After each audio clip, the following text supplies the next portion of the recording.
بسم الله الرحمن الرحيم. الحمد لله وكفى وسلام على عباده الذين اصطفى أما بعد فأعوذ بالله من الشيطان الرجيم. بسم الله الرحمن الرحيم. سبح اسم ربك الأعلى الذي خلق فسوى. صدق الله العظيم. اللهم صل على سيدنا محمد وعلى آل سيدنا محمد وبارك وسلم تسلیما. معزز بزرگوں اور خواتین و حضرات، ہمارے اپنے قرآن کریم کے اس کلاس کا سلسلہ الحمدللہ جاری ہے، اور قرآن سے وابستگی اور قرآن سیکھنے اور سمجھنے اور اس پر عمل کرنے کا ایک جذبہ ہے، جس کی بنیاد پر ہماری یہ قرآنی کلاسز چل رہی ہیں. اس لیے کہ جب تک علم صحیح یعنی صحیح علم حاصل نہیں ہوگا، اس وقت تک عمل کا درست ہونا اور عمل کا صحیح ہونا بھی مشکل ہوتا ہے. اور صحیح علم جو ہمیں حاصل ہوگا وہ قرآن اور حدیث کے ذریعے سے. اس لیے قرآن کریم کے ذریعے سے اللہ کے پیغام کو سمجھنا، اللہ تعالیٰ کے قانون کو سمجھنا، اللہ تعالیٰ کے احکام کو سمجھنا، اور دین اسلام کی روح کو سمجھنا، اور شریعت مطہرہ کی عظمت اور اس کی اہمیت کو سمجھنا، ان سب کے لیے یہ ہماری اپنی قرآنی کلاسز ہیں. اور اسی سلسلے کی ایک کڑی ہے جس میں سورہ اعلیٰ کی تفسیر ہے. یہ 87 سورہ نمبر ہے. سب سے پہلی جو آیت ہے سبح اسم ربک الاعلی،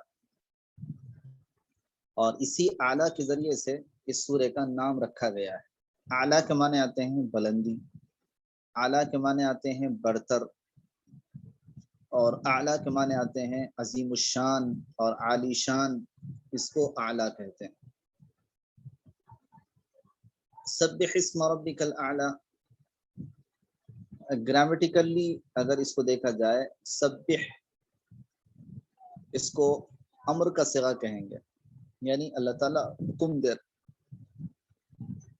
کہ پاکی بیان کرو. اس لیے کہ جو ورڈ ہوتا ہے یہ عربک گرامر کے حساب سے اس کی کئی کائنڈس اور قسمیں ہوتی ہیں. ان میں سے ایک قسم ہے امر، جس کو بولتے ہیں، یعنی جس میں حکم ہوتا ہے. تو سبح کے اندر اللہ تعالیٰ کا ایک حکم ہے کہ تم تسبیح بیان کرو. سبح یسبح، تسبیح کے معنی آتے ہیں تسبیح کرنا. تو سبح یسبح تسبیح کے معنی تسبیح بیان کرنا. اور تسبیح کیا چیز ہے؟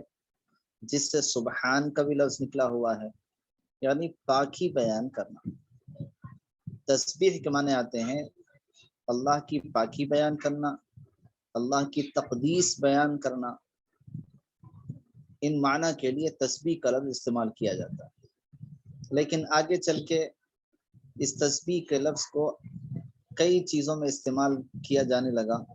جیسے وہ دانے جس کو ہم استعمال کرتے ہیں تسبیح کے نام پہ، جو پروئے جاتے ہیں، اس کو بھی تسبیح کہتے ہیں اردو کے اندر. عربی کے اندر اس کو مذکرہ کہتے ہیں، یاد دلانے والی چیز. چونکہ تسبیح ہاتھ میں ہوتی ہے تو آدمی اس کے ذریعے سے تسبیح یعنی سبحان اللہ، الحمدللہ، اللہ اکبر، یہ تکبیر تحمید پڑھ سکتا ہے. اس کو یاد آتا ہے کہ تسبیح پڑھنا چاہیے. آج کل ڈیجیٹل تسبیح آ رہی ہے، صرف بٹن دباتے ہیں تو اس سے نمبرنگ ہوتی ہے 1 2 3 4 5، تو پتہ چلتا ہے کہ میں نے اب تک کتنی جو ہے مرتبہ اس کو پڑھا ہے. تو ڈیجیٹل قسم کی تسبیح آتی ہیں. تو تسبیح کے معنی اصل میں، سبحان کے معنی اصل میں پاکی بیان کرنا. اسم ربک، کس کی پاکی بیان کرنا ہے؟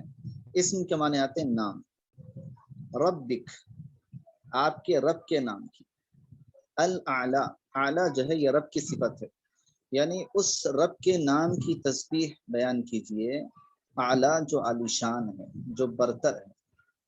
تو اب اس کا ترجمہ کریں گے سبح اسم ربک الاعلی، کہ آپ یعنی آپ سے مراد خطاب ہے نبی رحمت صلی اللہ علیہ وسلم کو، چونکہ قرآن کریم کے سب سے پہلے جو مخاطب ہیں وہ مخاطب نبی رحمت صلی اللہ علیہ وسلم کی ذات بابرکت ہے، اور پھر آپ کے واسطے سے ساری امت ہے۔ تو نبی سے خطاب ہے کہ اے نبی صلی اللہ علیہ وسلم، آپ اپنے برتر یا اپنے عالی شان رب کے نام کی تسبیح بیان کیجیے۔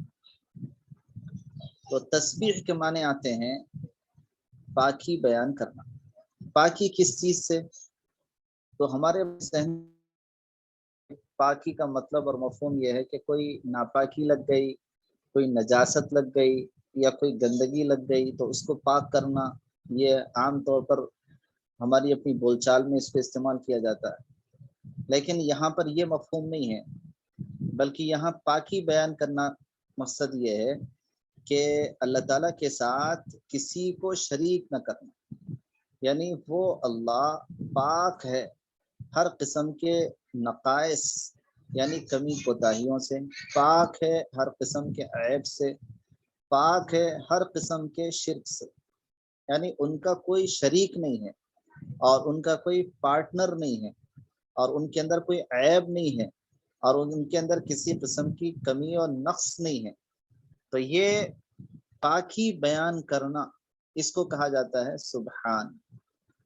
سبحان کا جو لفظ قرآن میں کئی جگہ استعمال کیا، تو سبحان اللہ کے ذریعے سے ہم اللہ کی پاکی بیان کرتے ہیں، سبحان اللہ کے ذریعے سے اللہ کی پاکی بیان کی جاتی ہے۔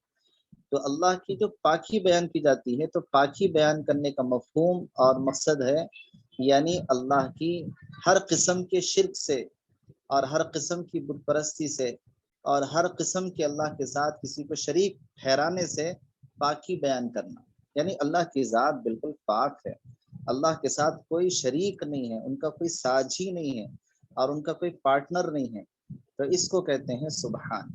سبحان ربی الاعلی، جیسا کہ ہم سجدے کے اندر پڑھتے ہیں، سبحان ربی العظیم جیسا کہ ہم رکوع کے اندر پڑھتے ہیں، یا جیسے عام طور پر سبحان اللہ پڑھتے ہیں، یعنی اللہ کی ذات پاک ہے۔ سبحان اللہ کا ترجمہ ہوگا اللہ کی ذات پاک ہے۔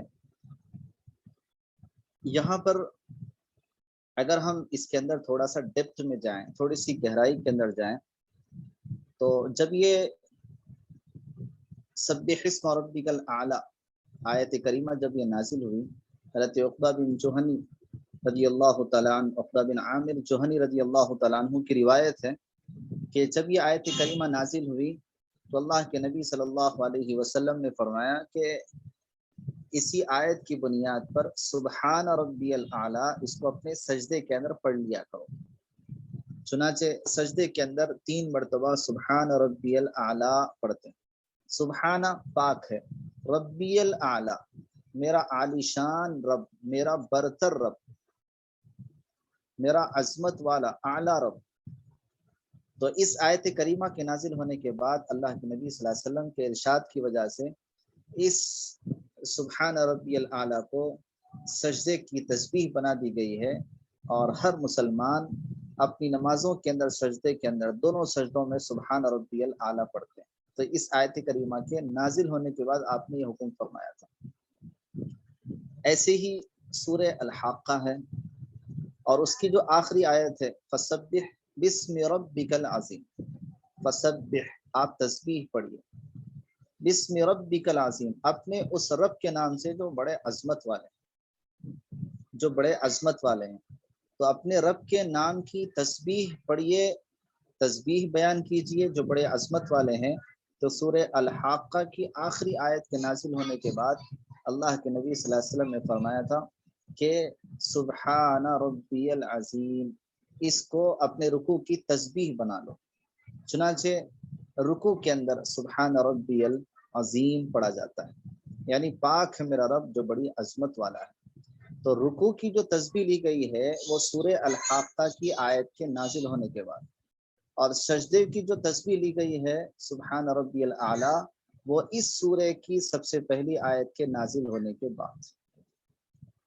اور تسبیح اور پاکی بیان کرنا ایک ایسا عمل ہے کہ جس کے احادیث کے اندر بڑے فضائل، خود اللہ کے نبی صلی اللہ علیہ وسلم سے فرمایا گیا وَلَقَدْ نَعْلَمُ أَنَّكَ يَضِيقُ صَدْرُكَ بِمَا يَقُولُونَ فَسَبِّحْ بِحَمْدِ رَبِّكَ، یعنی مشرکین مکہ آپ کو ستاتے ہیں، آپ کو تکلیفیں پہنچاتے ہیں، آپ کا دل اس سے تنگ ہوتا ہے، آپ ایک رنج اور غم محسوس کرتے ہیں، تو رنج و غم کو دور کرنے کے لیے اور اپنی دلی تسلی کے لیے فسبح، آپ اپنے رب کی تسبیح بیان کیجیے۔ یعنی تسبیح کے ذریعے سے دلوں کی تنگی دور ہوتی ہے۔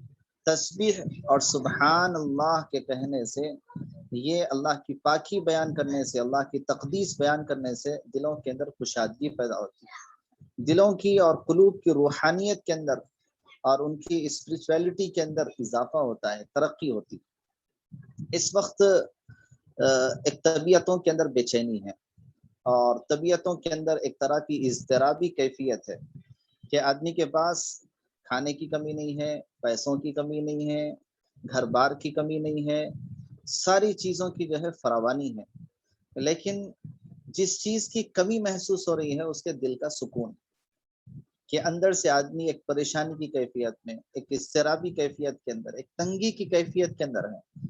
دراصل وہ تنگی، پریشانی اور ذہنی ٹینشن اور ذہنی ڈپریشن اور یہ ساری چیزیں یہ اس وجہ سے ہے کہ دل کو روحانی طور پر، اسپرچویلی طور پر جو غذا ملنا چاہیے تھا وہ ہم نہیں پہنچا رہے، اور وہ چیز پہنچتی ہے کس سے؟ ذکر کے ذریعے سے۔ جیسا کہ قرآن نے کہا الا بذکر اللہ تطمئن القلوب، کہ سنو اللہ کے ذکر سے دلوں کو اطمینان ملتا ہے۔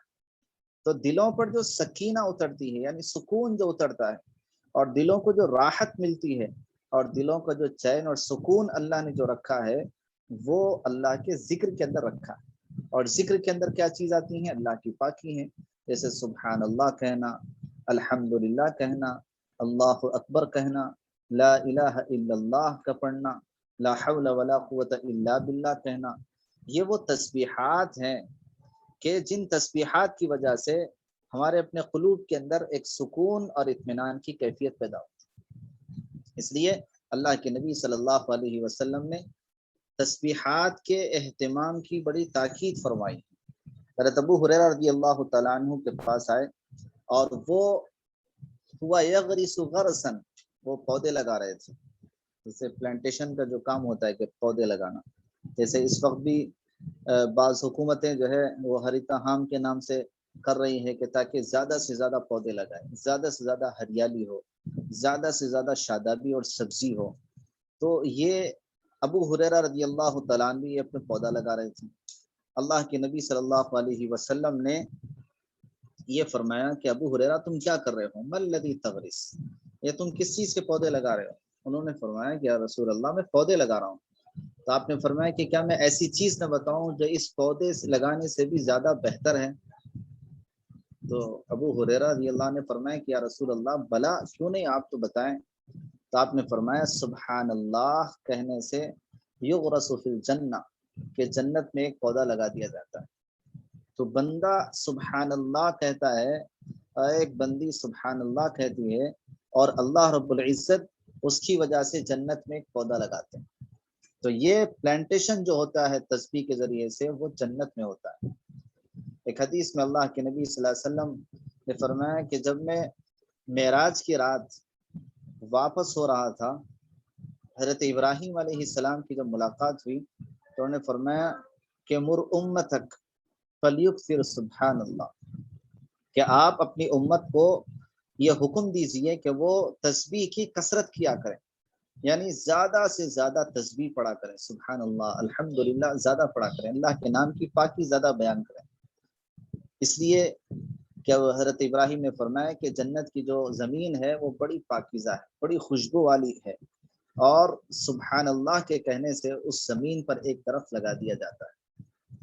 اس لیے اللہ کے نبی صلی اللہ علیہ وسلم نے فرمایا کہ جو بندہ یا جو بندی سبحان اللہ پڑھتے ہیں، جیسا کہ ایک روایت میں ہے کہ 100 مرتبہ اگر کوئی سبحان اللہ پڑھے تو 1000 نیکیاں لکھی جاتی ہیں اور 1000 گناہ معاف ہوتے ہیں، سبحان اللہ صرف 100 مرتبہ پڑھنے سے۔ مشکات کی ایک روایت ہے جس میں آپ نے فرمایا کہ سبحان اللہ تملأ او قال تملأ ما بین السماوات والارض، کہ ایک سبحان اللہ جو ہوتا ہے وہ میزان یعنی جس کے ذریعے سے ہمارے اپنے اعمال تولے جاتے ہیں، آدھی ترازو کو ثواب سے بھر دیتا ہے، گویا آدھی ترازو صرف سبحان اللہ سے بھر جاتی ہے۔ اور جو بندہ الحمدللہ کہتا ہے گویا پوری ترازو ثواب سے بھر دی جاتی ہے۔ اور جو کوئی اللہ اکبر کہتا ہے تملأ ما بین السماوات والارض، تو آسمان و زمین کے درمیان جتنی خلا ہے، جتنی اسپیس ہے، جگہ ہے، ان سب کو اللہ تعالیٰ اجر و ثواب سے بھر دیتے ہیں۔ تو یہ وہ کلمات ہیں سبحان اللہ، الحمدللہ، اللہ اکبر، کہ جس میں اللہ کی پاکی ہے، جس میں اللہ کی تعریف ہے، جس میں اللہ کی تحلیل ہے، یعنی لا الہ الا اللہ کہنا ہے، تکبیر اللہ اکبر جس میں اللہ کی بڑائی ہے۔ یہ وہ تسبیحات ہے جس کو حدیث میں اللہ کے نبی نے فرمایا کہ منجیات، یہ کل قیامت کے دن نجات دلانے والی۔ اور آپ نے فرمایا کہ یہی باقیات الصالحات ہیں، یعنی یہی قبر میں کام آنے والی، یہی باقی رہنے والی نیکیاں ہیں جو تمہیں قبر میں، حشر میں اور آخرت کے اندر کام آئے گی۔ تو یہ وہ تسبیحات کا اہتمام کرنا کہ کم سے کم دن کے اوقات میں سے ہمارا کوئی وقت ان تسبیحات کے پڑھنے میں لگے، جس کی حدیث میں بڑی تاکید ہے کہ سبحان اللہ، الحمدللہ، ولا الہ الا اللہ، واللہ اکبر، ولا حول ولا قوت الا باللہ۔ ایک حدیث میں اللہ کے نبی نے فرمایا کہ کیا میں تمہیں جنت کا دروازہ نہ بتاؤں؟ صحابہ نے فرمایا کہ ضرور بتائیں جنت کا دروازہ۔ آپ نے فرمایا لا حول ولا قوت الا باللہ۔ ایک حدیث میں آپ نے فرمایا کہ لا حول ولا قوت الا باللہ پڑھنے سے 99 بیماریاں ختم ہو جاتی ہیں۔ یہ تسبیحات ہیں۔ حضرت یونس علیہ الصلوۃ والسلام کی جو دعا تھی مچھلی کے پیٹ میں، اور انہوں نے جو دعا کی تھی لا الہ الا انت سبحانک انی کنت من الظالمین، تو لا الہ الا انت، نہیں ہے کوئی ذات سوائے آپ کے، سبحانک، آپ کی ذات پاک ہے، انی کنت من الظالمین، میں تو جو ہے ظلم کرنے والوں میں سے ہوں۔ تو یہ سبحانک جس میں اللہ کی پاکی بیان کی جا رہی ہے، یہ وہ پاکی ہے جس کو حضرات انبیاء جس کا اہتمام کرتے تھے، حضرات صحابہ جس کا اہتمام کرتا تھے، اور حضرات اولیاء اور صالحین جس کا اہتمام کیا کرتے، جس کے ذریعے سے ہمارے اپنے روح کی غذا ہے، اور جس کے ذریعے سے ہمارے اپنے دلوں کی تازگی ہے، اور اس کے ذریعے سے دلوں کا سکون ہے، دلوں کا چین ہے۔ قرآن کریم کی آیت ہے کہ جس میں اللہ کے نبی صلی اللہ علیہ وسلم نے فرمایا من اعرض عن ذکری فإن له معیشۃ ضنکا، کہ جو آدمی میرے ذکر سے منہ پھیر لیتا ہے، مجھے یاد نہیں کرتا، تو آپ نے فرمایا فإن له معیشۃ ضنکا، اس کی جو زندگی ہوتی ہے وہ تنگ ہو جاتی ہے۔ تو زندگی ساز و سامان، فرنیچر، ساری چیزیں ہوتے ہوئے بھی تنگ محسوس ہوتی ہے، اس لیے کہ اس نے اپنے آپ کو اللہ کے دین سے، اس نے اپنے آپ کو اللہ کے احکام سے، اس نے اپنے آپ کو اللہ کے قانون سے، اور اس نے اپنے آپ کو اللہ کی تسبیحات اور پاکی بیان کرنے سے جب اس نے پیٹ پھیر لیا، تو اللہ رب العزت پوری دنیا کی دھن دولت ہوتے ہوئے بھی اس کے اندر تنگی پیدا کرتے ہیں، اس کے اندر بے چینی اور اضطراب پیدا کرتے ہیں۔ تو اس لیے دلوں کا سکون یہ سب سے بڑی دولت ہے، جو پیسے سے حاصل نہیں ہوتی، جو ساز و سامان سے حاصل نہیں ہوتی۔ ایک جھوپڑی میں رہنے والا جس کو 2 روٹی مشکل سے میسر آتی، وہ بھی سکون کی زندگی گزار سکتا ہے، اور ایک محل میں رہنے والا جس کے پاس ہر قسم کے راحت اور اسباب زندگی ہیں، وہ بھی سکون کی زندگی گزار سکتا ہے۔ شرط یہ ہے کہ اس کے دل کے اندر وہ ایمان چاہیے، اور اس کی اپنی زبان کے اندر وہ اللہ کی پاکی اور تقدیس چاہیے۔ ایک صحابی آئے اور آ کے کہنے لگے کہ یا رسول اللہ، آپ مجھے ایسا عمل بتائیے جو زیادہ نہ ہو، تھوڑا ہونا چاہیے، تاکہ زیادہ اگر آپ بتائیں میں کر نہ سکوں۔ تو حضرات صحابہ ایسے سوال اور ایسے کوشچنس کیا کرتے تھے کہ جس کی وجہ سے ہم لوگوں کے لیے آسانی ہے۔ تو آپ نے یہی فرمایا کہ ایسا سوال، یعنی ایسی آپ چیز بتائیے کہ لا تقصر علیہ، کہ جو میرے اوپر زیادہ نہ ہو، میں آسانی کے ساتھ عمل کر سکوں. تو انہوں نے فرمایا، اللہ کے نبی صلی اللہ علیہ وسلم نے فرمایا کہ سبحان اللہ 10 مرتبہ کہو. تو اللہ تعالیٰ فرمائیں گے کہ یہ میرے لیے. الحمدللہ 10 مرتبہ کہو تو اللہ تعالیٰ فرمائیں گے کہ یہ میرے لیے. اللہ اکبر 10 مرتبہ کہو، اللہ تعالیٰ فرمائیں گے کہ یہ میرے لیے ہے. پھر اللہم اغفر لی 10 مرتبہ کہو، اے اللہ میری مغفرت فرما. تو اللہ تعالیٰ 10 مرتبہ فرمائیں گے کہ میں نے تیری مغفرت کر دی، میں نے تجھے معاف کر دیا، میں نے تیری مغفرت کر دی. تو بندہ 10 مرتبہ اللہم اغفر لی کہے گا، اللہ رب العزت 10 مرتبہ اس کے جواب میں کہیں گے کہ میرے بندے میں نے تجھے معاف کر دیا. تو یہ وہ تسبیحات ہے کہ جس کے ذریعے سے بندہ مغفرت کے قریب ہوتا ہے، اللہ کی جو ہے توجہ اس کی طرف ہوتی. جیسا کہ حدیث قدسی کے اندر ہے کہ جو بندہ اللہ کو یاد کرتا ہے، اللہ رب العزت اس سے بہتر مجمع یعنی فرشتوں کے مجمع کے اندر اس بندے کو یاد کرتا ہے. یابن آدم ان ذکرنی ذکرتک نسیتنی ذکرتک، اے میرے بندے اگر تو مجھے یاد کرتا ہے تو میں تجھے یاد کرتا ہوں. اور وہ کریم ذات ایسی ہے، وہ شفیق ذات ایسی ہے، نسیتنی ذکرتک، اگر تو مجھے بھول بھی جاتا ہے تب بھی میں تجھے یاد کرتا ہوں. تو اللہ تعالیٰ تو ہر آن ہر لمحہ بندوں کو یاد کرتے ہیں، لیکن بندے ہی غافل ہو جاتے ہیں. ہم لوگوں کے اندر غفلت کے پردے پڑ جاتے ہیں اور ہم اللہ کی ذات عالی کے ساتھ دور ہو جاتے ہیں. تو اگر خوشی زیادہ ہو جائے تو آدمی اللہ کو بھول جاتا. شادی بیاہ کا موقع ہو تو پھر آدمی اس خوشی اور مستی کے اندر اتنا آگے نکل جاتا، اتنے لیمٹس کراس کر دیتا، اور جو شریعت کے جو باؤنڈریز ہے اس کو آدمی ایسی پھلانگ دیتا کہ پتہ تک نہیں چلتا کہ یہ مسلمان. اتنا وہ بے قابو ہو جاتا. اور جب کوئی غم، کوئی مصیبت، کوئی صدمہ آتا تو اتنا ڈپریشن کے اندر آ جاتا کہ ایسا محسوس ہوتا کہ وہ بالکل رب کو مانتا ہی نہیں، اتنی پریشانی اپنے اوپر مول لیتا.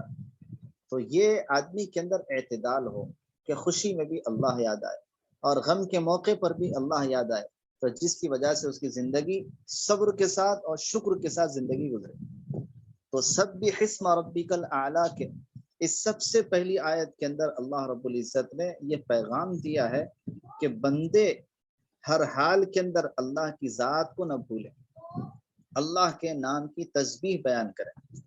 ایک صحابی آئے اور آ کے کہنے لگے کہ یا رسول اللہ اخبرنی بشیء اتشبث بہ، کہ مجھے آپ ایسی چیز بتائیے کہ جس کو میں مضبوطی سے پکڑ لوں، یعنی میں اپنی زندگی کا اس کو حصہ بنا لوں، میں اپنی زندگی کو اندر اس کو جگہ دے دوں. تو آپ نے فرمایا کہ لا یزال لسانک رطبا من ذکر اللہ، کہ تم ہر حال کے اندر ہمیشہ اللہ کا ذکر کرتے رہو. تو اللہ کا جو ذکر کرے گا بندہ، وہ قرآن کریم پڑھ کر، قرآن کریم کی تلاوت کے ذریعے سے اللہ کو یاد کرے گا، یا تسبیحات یعنی سبحان اللہ، الحمدللہ، اللہ اکبر، ان چیزوں کے ذریعے سے وہ اللہ کی پاکی بیان کرے گا. تو یہ وہ سبحان اللہ ہے جس میں اللہ نے فرمایا کہ اللہ کی پاکی ہے. تو اللہ تعالیٰ کی پاکی یہ یعنی شرک، پارٹنرشپ، ساجھیداری اور کسی بھی قسم کو اللہ کے ساتھ شریک کرنا، ان سارے عیب سے، ان ساری کمی کوتاہیوں سے، نقائص سے، شرک سے اللہ کی ذات پاک ہے. سبحان ربک رب العزت عما یصفون، جیسا کہ اللہ نے قرآن میں فرمایا سبحان ربک، آپ کا رب پاک ہے، رب العزت جو بڑی عزت والا رب ہے، عما یصفون ان ساری چیزوں سے جس کو مشرکین بیان کرتے ہیں. تو مشرکین جتنا کچھ اللہ کے ساتھ شریک ٹھہراتے ہیں، بتوں کو، مورتیوں کو اور فلاں کو، اللہ کی ذات ان ساری چیزوں سے پاک ہے. تو اس لیے سبحانہ کے اندر ایک طرف زبان اللہ کے ذکر کے اندر مشغول ہے، دوسری طرف دل کے اندر اپنے ایمان اور توحید کی پختگی بھی اس کے اندر موجود ہے، کہ اس وقت توحید کے اندر پختگی کا آنا تاکہ آدمی ہر قسم کی شرک سے توبہ کر لے اور توحید کے اندر اس کی پیورٹی ہو، توحید کے اندر خالص وہ اللہ کی وحدانیت کے اندر آ جائے. یہ مفہوم ملتا ہے صرف سبحان اللہ کے اندر کہ اللہ کی ذات پاک ہے ہر قسم کے شرک سے. تو سبح اسم ربک الاعلی، آپ اپنے عالیشان رب کے نام کی تسبیح بیان کریں، آپ اپنے عالیشان پروردگار کے نام کی تسبیح پڑھیے. اس لیے اللہ کے نبی صلی اللہ علیہ وسلم نے ایک نہیں کئی حدیثوں میں مختلف الفاظ کے ساتھ جو ہے تسبیحات کا حکم دیا ہے. جیسا کہ ایک حدیث میں ہے کہ بخاری کی سب سے آخری روایت جس میں امام بخاری رحمۃ اللہ علیہ نے اپنی کتاب ختم کی ہے، کلمتانی حبیبتانی ثقیلتانی علی المیزان خفیفتانی علی اللسان، کہ دو کلمے ایسے ہیں کہ جو اللہ کو بہت پیارے ہیں، بہت اللہ کو پسندیدہ ہے، اور وہ دو کلمے ایسے ہیں کہ جو ترازو کے اندر بہت بھاری ہیں، اگر اس کو اللہ کے پاس تلوایا جائے تو اس کا وزن بہت زیادہ بھاری ہوگا، لیکن زبان سے جب پڑھیں گے تو بہت ہلکے ہوں گے. یعنی دو کلمے ہیں جن کی خاصیت تین چیزیں ہیں. سب سے پہلی خاصیت یہ ہے کہ اللہ کو بہت پسند ہے، حبیبتان الی الرحمن، رحمان کو بہت پسند. دوسری خصوصیت اس کی یہ ہے کہ وہ ترازو کے اندر بہت بھاری ہے، ترازو کے اندر بہت وزنی ہے وہ. اور تیسری خصوصیت یہ ہے کہ زبان پہ بڑے ہلکے ہیں، زبان ادا کرنے میں کوئی مشکل پیش نہیں آتی. اب یہ تین خصوصیتوں والی تسبیح کون سی ہے؟ اللہ کے نبی نے فرمایا سبحان اللہ و بحمدہ سبحان اللہ العظیم، سبحان اللہ و بحمدہ سبحان اللہ العظیم. پاک ہے اللہ کی ذات اس کی تعریف کے ساتھ، سبحان اللہ العظیم، پاک ہے اللہ کی ذات جو عظمت والے. تو یہ وہ تسبیح ہے. اللہ کے نبی صلی اللہ علیہ وسلم ایک موقع پر گھر تشریف لائے. آپ نے دیکھا آپ کی زوجہ محترمہ غالباً حضرت صفیہ رضی اللہ عنہا یا کوئی اور اہلیہ محترمہ جو تسبیحات کے اندر فجر کے بعد سے بیٹھی ہوئی مشغول تھی. تقریباً 2-3 گھنٹے وہ اپنی تسبیحات کے اندر لگی ہوئی تھی. اللہ کے نبی صلی اللہ علیہ وسلم جب گھر آئے تو آپ نے دیکھا تو اپنی اہلیہ سے پوچھا کہ تم اس وقت سے لے کر ابھی تک تسبیحات کے اندر ہو؟ انہوں نے کہا کہ یا رسول اللہ میں اسی تسبیحات کے اندر ہوں. آپ نے فرمایا کہ کم وقت کے اندر میں اس سے زیادہ تسبیح تمہیں بتا دوں کہ جتنی دیر تم نے تسبیح پڑھی ہے اس سے کہیں زیادہ ثواب میں زیادہ ہو، وزن میں بھی زیادہ ہو ترازو میں، اور وقت بھی کم لگے. انہوں نے کہا کہ اللہ کے رسول ضرور بتائیے. آپ نے فرمایا سبحان اللہ عدد ما خلق من شیء، یہ تسبیح پڑھ لو. سبحان اللہ، پاک ہے اللہ کی ذات، عدد ما خلق من شیء، ان ساری چیزوں کی تعداد کے برابر جو اللہ نے پیدا کی. یعنی کائنات کے اندر جتنی چیزیں اللہ نے پیدا کی اس کو ہم کاؤنٹ نہیں کر سکتے، اس کو ہم گن نہیں سکتے کتنی چیزیں اللہ نے پیدا کی. درخت ایک جھاڑ کے، ایک درخت کے ہم پتے نہیں گن سکتے. اب ایسے سینکڑوں نہیں، ملین درخت ہیں، ملین چیزیں ہیں. تو ان ساری چیزوں کی تعداد کے بقدر اللہ کی پاکی. اس کے لیے ہلکا سا جملہ آسان جو زبان کے لیے ہے، سبحان اللہ عدد ما خلق من شیء. تو اتنا جو ہے اللہ تعالیٰ کے پاس قیمتی اور وزنی ہے. تو یہ تسبیحات کا ہمیں اہتمام کرنا ہے. دن میں سے کوئی نہ کوئی وقت ضرور ہم نکالیں کہ جس میں ہم جیسے قرآن کریم کی تلاوت کے لیے وقت نکالتے ہیں، تو ایسے ہی ہمارا وقت اللہ کی پاکی اور اللہ کی حمد و ثنا اور ان کی تقدیس اور ان کی تسبیح کے لیے بھی ہمارے پاس وقت ہونا ضروری ہے، جس سے ہمارے دلوں کا سکون ہے اور جس سے ہمارا تعلق اپنے مولا کے ساتھ، اپنے خالق کے ساتھ رشتہ مضبوط ہوتا ہے. دوسری آیت ہے جس میں اللہ تعالیٰ کی صفت بیان کی گئی ہے، الذی خلق فسوا. الذی جو کہ، خلق جس نے پیدا کیا، فسوا اور جس نے ٹھیک پیدا کیا. تو الذی خلق کہ جس نے پیدا کیا، فسوا اور اس نے ٹھیک کیا. یعنی اللہ تعالیٰ کی ذات وہ ہے کہ جس نے پیدا بھی کی، اور سوا یسوی تسویہ کے معنی آتے ہیں برابر کرنا. یعنی اس نے جو پیدا کیا ہے تو وہ پیدا کرنا اس کا بہت ٹھیک ٹھیک ہے، بہت مناسب ہے. یعنی اللہ تعالیٰ نے حیوانوں کو، درندوں کو، چرند کو، پرند کو، انسانوں کو، جنات کو، کائنات کے اندر جتنی چیزوں کو اللہ نے پیدا کیا ہے، ہر چیز کو اللہ نے بڑے بہت مناسب طریقے پہ پیدا کیا ہے. تو خلق پیدا کیا، تو پیدا کرنے کے اندر صرف یہ نہیں کہ پیدا کر دیا اور اس کے اندر کوئی آپس میں مناسبت نہیں ہے اور بالکل بے ڈھنگے پن سے، بے سلیقہ پن سے چیزوں کو بنایا گیا، ایسا نہیں. اللہ کی جتنی تخلیق ہے، اللہ کی پیدا کردہ جتنی چیزیں ہیں، ان ساری چیزوں کے اندر اگر غور کیا جائے، ہر چیز کو اللہ نے سوا، بالکل ٹھیک ٹھیک پیدا کیا. یعنی ان کے پیدا کرنے کے اندر کوئی آدمی کوئی خرابی نہیں نکال سکتا. خود انسان کے اندر اللہ نے دعوت دی ہے کہ تم اپنی ذات کے اندر غور کر لو، وفی انفسکم افلا تبصرون، تم اپنی ذات میں نہیں دیکھتے، تم اپنی ذات میں غور کر لو کم سے کم کہ کیسے ہم نے تم کو پیدا کیا۔ انسان اپنی یعنی پیدائش کے اندر غور کر لے اور دنیا بھر کی چیزوں کے اندر اگر آدمی غور کر لے تو اسے اندازہ ہوگا کہ واقعی پیدا کرنے والی ذات اگر کوئی ہے تو وہ صرف اور صرف خالق ہے۔ فتبارک اللہ احسن الخالقین، بابرکت ہے اللہ کی ذات جو سب سے بہترین پیدا کرتی ہے، یعنی اتنی اس کی جو ہے یعنی بیسٹ کریٹر اگر کوئی ہے تو وہ صرف اور صرف اللہ کی ذات ہے۔ تو الذی خلق، کہ جس نے پیدا کیا، اور فسوا، اور اس نے ٹھیک ٹھیک پیدا کیا، برابر پیدا کیا، یعنی اس میں کسی قسم کی کوئی کمی نہیں رکھی۔ تیسری جو آیت ہے والذی قدر فہدی، کہ وہ ذات ہے کہ جس نے قدر یقدر، تقدیر کے معنی آتے ہیں اندازہ کرنا، فہدا پھر اس نے راہ دکھائی، والذی قدر جس نے مقدر کیا یعنی جس نے اندازہ بنایا اور اس نے پھر راہ بنائی۔ یہ جو چیز ہے والذی قدر، یہ آیت کریمہ کہ جس کے اندر اللہ تعالیٰ نے بہت اہم چیز کو بیان فرمایا کہ جتنی چیزیں اللہ نے بنائی ہیں وہ ساری چیزیں ایک اندازے سے اللہ نے پیدا کی، کیونکہ اللہ نے خود قرآن میں فرمایا وَكُلُّ شَيْءٍ عِندَهُ بِمِقْدَارٍ، ہر چیز کا اللہ کے پاس ایک اندازہ ہے، کوئی چیز اللہ تعالیٰ بے اندازے کے نہیں پیدا کرتے۔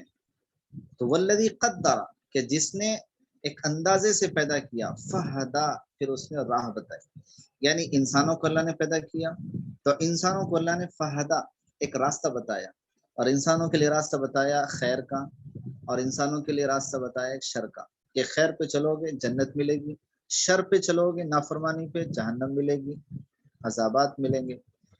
اللہ تعالیٰ نے انسان کے علاوہ درندوں کو، چرند کو، پرند کو، ہر چیز کو اللہ نے پیدا کیا، تو اس کو پیدا کرنے کے بعد ان کے کام پر اللہ نے ان کو ڈال دیا، جیسا کہ خود قرآن نے کہا اعطا کل شیء خلقہ ثم ہدا، کہ ہر چیز کو اللہ نے پیدا کیا اور پیدا کرنے کے بعد اس کو وہ کام پہ لگا دیا۔ انسان اور جنات کے علاوہ جتنے چیزیں ہیں، جتنے جانور ہیں، جتنے کائنات کی چیزیں ہیں، ان سب میں اگر غور کیا جائے تو اللہ تعالیٰ نے ان کو پیدا کرنے کے بعد ان کو ایک کام پہ لگا دیا، وہ کام سے وہ لوگ ہٹ ہی نہیں سکتے۔ جیسے کہ اللہ نے سورج کو لگا دیا کہ وہ روزانہ نکلنا ہے، تو سورج کو جہاں پہ لگا دیا پیدائش کے بعد سے اس وقت سے لے کر آج تک وہ مسلسل اسی ایک ہی طریقے پر نکل رہا ہے، ڈوب رہا ہے، نکل رہا ہے، ڈوب رہا ہے، نکل رہا ہے، ڈوب رہا ہے۔ چاند کو لگا دیا، چاند وہی کام کر، زمین کو لگا دیا اسی کام پہ لگی ہوئی ہے، ایک چوپائے کو، جانور کو لگا دیا، جس کام پہ اللہ نے لگا دیا وہی کام پہ کر رہا۔ تو جس چیز کو اللہ نے جہاں پہ لگا دیا ہے اندازے کے ساتھ، فہدا، جو راستہ اللہ نے بتایا اس راستے پہ وہ پڑ گیا۔ لیکن ایک انسان کو اللہ نے ایک آزمائش کے لیے تھوڑا سا اختیار دیا ہے، تاکہ وہ اس اختیار کو، اس آپشن کو استعمال کرے کہ صحیح راستہ اختیار کرے گا کامیابی ملے گی، غلط راستہ اختیار کرے گا ناکامی ملے گی۔ تو والذی قدر، کہ جس نے اندازے سے پیدا کیا، فہدا پھر اس نے راہ دکھائی۔ اور اس لیے اگر اس آیت کے اندر غور کیا جائے تو اللہ تعالیٰ نے جتنی چیزیں پیدا کی ہیں اصل خالق تو اللہ تعالیٰ ہے۔ انسان ان اللہ کی مخلوقات سے صرف فائدہ اٹھاتا ہے، اور اسی فائدہ اٹھانے کو ہماری اپنی ماڈرن لینگویج کے اندر اس کو کہا جاتا ہے کہ سائنس، یعنی سائنس کے ذریعے سے آدمی اللہ کی پیدا کی ہوئی چیزوں سے استفادہ کرتا ہے، فائدہ اٹھاتا ہے کہ دو چیزوں کو جوڑے گا تیسری چیز خود بخود بن جائے، اسی کو کہے گا کہ ایک انوینشن ہے، ایک نئی چیز کی جو ہے پیداوار۔ تو اصل اگر دیکھا جائے تو یہ اصل چیزیں جو مٹیریل ہیں، جیسے کہ لکڑی ہے، جیسا کہ لوہا ہے، تانبا ہے، پیتل ہے، رانگا ہے، سونا ہے، چاندی ہے، کوئلہ ہے، اصل جو مائنس ہے اور اصل جو مٹیریل ہے جس سے دنیا بھر کی چیزیں پیدا ہوتی ہیں، وہ اصل چیزوں کے پیدا کرنے والے تو اللہ ہے۔ انسان صرف ان چیزوں کو آپس میں جوڑ لیتا ہے اور جوڑ کر یہ سمجھتا ہے کہ میں نے اس چیز کو بنایا ہے، حالانکہ یہ صرف اس نے جوڑا ہے، اور وہ جوڑا بھی اس نے اس عقل کے ذریعے سے جس عقل کو اللہ نے خود پیدا کیا۔ تو عقل بھی اللہ کی دی ہوئی ہے اور جوڑنے کی جو ترکیب سجائی ہے وہ بھی اللہ ہی نے بتائی ہے. تو اصل چیزیں پیدا کرنے والے اللہ ہیں. تو اس لیے سائنس کے ذریعے سے آدمی اللہ تعالیٰ کی ذات سے قریب ہو سکتا ہے, اللہ کی مخلوقات میں غور و فکر کر کے اللہ کو پہچان سکتا ہے, لیکن شرط یہ ہے کہ وہ ایمان والا ہو. اگر ایمان والا نہیں ہوگا تو آدمی یہ سمجھے گا کہ سائنس کے ذریعے سے کہ وہ کائنات اور دنیا اور مخلوقات خود بخود بنی ہیں اور خود بخود چل رہی ہیں, تو اس کی جو نظر ہوگی وہ اللہ کی ذات سے ہٹ کر ان دنیا کی معمولی چیزوں کے اوپر پڑ جائے گی. تو والذی قدر فہدہ کے اندر اللہ نے اسی کو بیان فرمایا کہ وہ ذات ہے جس نے ایک اندازے سے بنایا, فہدہ پھر اس نے راہ بتا دی, پھر اس نے ایک راستہ بتا دیا. تو جس چیز کو جس راستے پہ اللہ نے ڈال دیا ہے وہ اسی راستے پہ چلے گا, اس سے ہٹ نہیں سکتا. چوتھی جو آیت ہے والذی اخرج المرعى, اور وہ ذات ہے کہ جس نے مرعى گھاس کو, چارے کو پیدا کیا. والذی کے معنی آتے ہیں جو کہ اخرجا, اخرجا یخرجو کے معنی آتے ہیں نکالنا. مرعى, مرعى کے معنی آتے ہیں گھاس, نباتات جس کو اردو کے اندر کہتے ہیں, سبزہ جیسے جانوروں کا چارہ, جیسے کھیتیاں ہوتی ہیں سبز ہری ہری بھری اور انتہائی لہلہاتی سرسبز و شاداب جو کھیتیاں ہوتی ہیں جو زمین سے اناج کے طور پر اللہ پیدا کرتے ہیں. تو والذی اخرج المرعى, وہی ذات ہے کہ جس نے کھیتیوں کو پیدا کیا ہے, جس نے چارے کو نکالا ہے.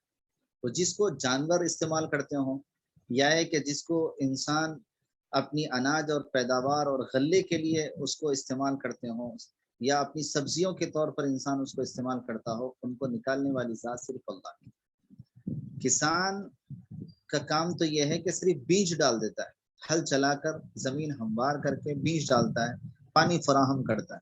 باقی اس بیج کے اندر سے کوپل نکالنا, اس کوپل کی حفاظت, پھر وہ زمین پھاڑتے ہوئے باہر آتا ہے ہلکا سا کوپل, اور اس کو پھر ہرا بھرا بنانا, اس کے اندر غذا اور اناج اور غلے کی شکلیں پیدا کرنا, یہ سب اللہ کی ذات ہے. والذی اخرج المرعى, کہ وہ ذات ہے کہ جس نے, وہ ذات ہے کہ جس نے اناج کو یعنی سبزے کو اور چارے کو نکالا. اور پانچویں آیت ہے فجعلہ غثاء احوا, جعل یجعل کے معنی آتے ہیں بنانا, پھر اس نے بنایا. غثاء, غصہ کے معنی آتے ہیں یعنی کالا, یا غصہ کے معنی آتے ہیں کوڑا جو بالکل کچرا قسم کا ہوتا ہے. اور احوا یہ حوتن سے ہے, اس کے معنی آتے ہیں یعنی کالا سیاہ کے معنی آتے ہیں. فجعلہ غثاء احوا, اور پھر اللہ نے اسی نباتات کو, اسی چارے کو یہ کالا یعنی احوا کے معنی سیاہ, کالا کوڑا بنا دیا. یعنی ایک وقت تھا اس کی ابتدا کا, اس کی سٹارٹنگ کا, اس کی بگننگ کا جو وقت تھا وہ بالکل ہرا بھرا تھا, اور پھر آہستہ آہستہ پیلا ہوا, پھر آہستہ آہستہ بالکل سیاہ ہو کے ختم ہو گیا. دراصل اللہ تعالیٰ اس کے ذریعے سے اشارہ کر رہے ہیں کہ انسان بھی ایسے ہی ہوتا ہے, بچے کی شکل میں پیدا ہوتا ہے اور پھر آہستہ جوانی کے ساتھ وہ ہرا بھرا ہوتا ہے, سرسبز شادابی ہوتی ہے, اور پھر آہستہ آہستہ بڑھاپے کے ساتھ وہ ختم ہو جاتا ہے. تو ایسے ہی کھیتیاں ہیں جو کوپل کے ساتھ پروان چڑھتی ہیں, ہری بھری ہوتی ہیں, اور پھر اس کے بعد ہلکی ہلکی پیلی ہو کر کالی ہو کر ختم ہو جاتی ہیں. تو فجعلہ غثاء احوا, اور پھر اسی اللہ کی ذات نے اس کو کالا کوڑا بنا دیا. کوڑا کے معنی یعنی جو کچرا ہوتا ہے, کوڑا کرکٹ جس کو بولتے ہیں, وہ یعنی بالکل ایسا کہ جس کو استعمال نہیں کیا جاتا. تو یہ پیدا کرنے والے بھی اللہ ہیں اور اس کو اس مرحلے تک پہنچانے والے بھی اللہ ہیں. دراصل یہ صرف چارے کے لیے, غلے اور اناج کے لیے نہیں, بلکہ اس کے ذریعے سے اللہ نے انسانوں کو دعوت دی ہے کہ تمہاری زندگی کا بھی یہی حال ہوتا ہے کہ ابتدا ہوتی ہے, پھر سرسبزی اور شادابی ہری بھری زندگی ہوتی ہے جوانی کی, اور اس کے بعد پھر بڑھاپے کی دہلیزیں ہوتی ہیں. تو یہ آیات ہیں 5 کہ انشاءاللہ پھر اگلی کلاس ہم نیکسٹ اس میں پورا کریں گے.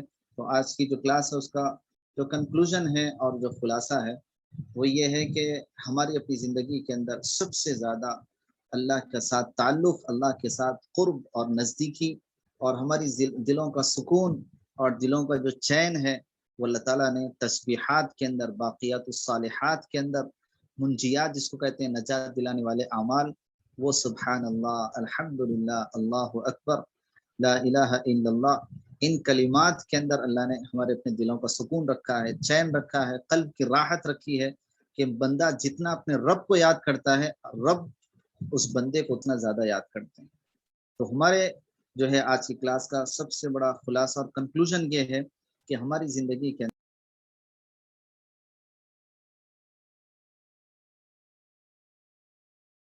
ساتھ یاد کر سکیں۔